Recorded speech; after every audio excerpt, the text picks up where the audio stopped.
प्रेमाचं प्रतीक म्हणजे लाल गुलाब. आपल्याला वाटतं हे फूल फक्त सुगंध आणि सौंदर्य देण्यासाठी असतं, पण तुम्ही कधी विचार केलाय का की काही फुलांच्या पाकळ्या इतक्या लाल का असतात?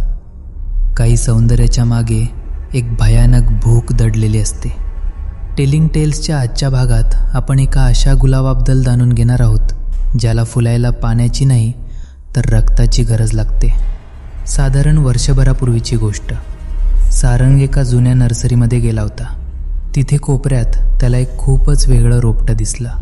त्याच्यावर एकही फूल नव्हतं, पण त्याच्या फांद्या गडद काळ्या रंगाच्या होत्या. नर्सरीच्या मालकाने एका वृद्ध माणसाने सारंगला बजावलं होतं, हे गुलाबाचं रोपटं नेऊ नकोस, हे तृप्त होण्यासाठी खूप काही मागतं.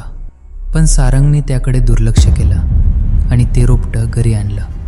15 दिवस झाले, पण त्या रोपट्याला एकही कळी आली नव्हती. एके दिवशी झाडांना पाणी घालत असताना एका तीक्ष्ण काट्याने सारंगच्या बोटाला जोरात जखम झाली. रक्ताचे 2-3 थेंब त्या काळ्या मातीत पडले. दुसऱ्याच दिवशी सकाळी जेव्हा सारंग गच्चीवर गेला तेव्हा तो थक्क झाला. ज्या फांदीला कळी नव्हती तिथे एक गडद लाल रंगाची मोठी कळी उमलली होती. सारंगला वाटलं हा निव्वळ योगायोग आहे. पण जसजशी जखम भरू लागली तशी ती कळी कोमेजू लागली. सारंगच्या मनात एक विचित्र विचार आला. त्याने मुद्दाम स्वतःच्या हाताला एक छोटासा छेद दिला आणि ते रक्त त्या झाडाच्या मुळाशी टाकलं. आणि काय आश्चर्य, अवघ्या काही तासात ते फूल पूर्णपणे उमललं. तो लाल रंग इतका गडद होता की जणू त्या पाकळ्यांमधून ताजं रक्त बाहेर पडेल. हळूहळू सारंगाचं वेड वाढत गेलं. तो गुलाब आता सामान्य गुलाबासारखा राहिला नव्हता.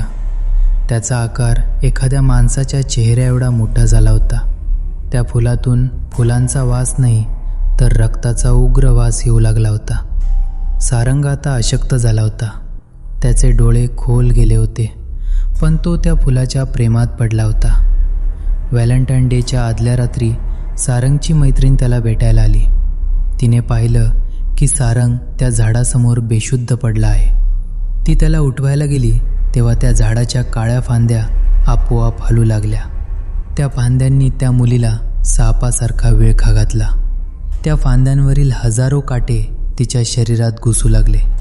ती ओरडत होती, पण तिचा आवाज कोणीच ऐकू शकलं नाही. दुसऱ्या दिवशी सकाळी जेव्हा शेजाऱ्यांनी दरवाजा तोडला तेव्हा त्यांना तिथे सारंग आणि ती मुलगी मृतावस्थेत आढळले. पण आश्चर्याची गोष्ट म्हणजे त्यांच्या शरीरात रक्ताचा एक थेंबही उरला नव्हता. आणि त्या रोपट्यावर एक असा लाल गुलाब फुलला होता जो पूर्वी कधीच कोणी पाहिला नव्हता. नंतर चौकशीअंती समजलं की ती नर्सरी ज्या जमिनीवर होती तिथे 100 वर्षांपूर्वी एका प्रेयसीने आपल्या प्रियकराच्या विरहाने आत्महत्या केली होती.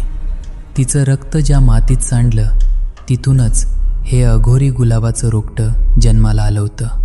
हे फूल फक्त प्रेमाचंच नाही तर बलिदानाचं प्रतीक बनलं होतं. तुम्हाला ही कथा कशी वाटली कमेंट्समध्ये नक्की सांगा. उद्या पुन्हा भेटूया अशाच एका थरारक अनुभवाचं. तोपर्यंत ऐकत रहा टेलिंग टेल्स.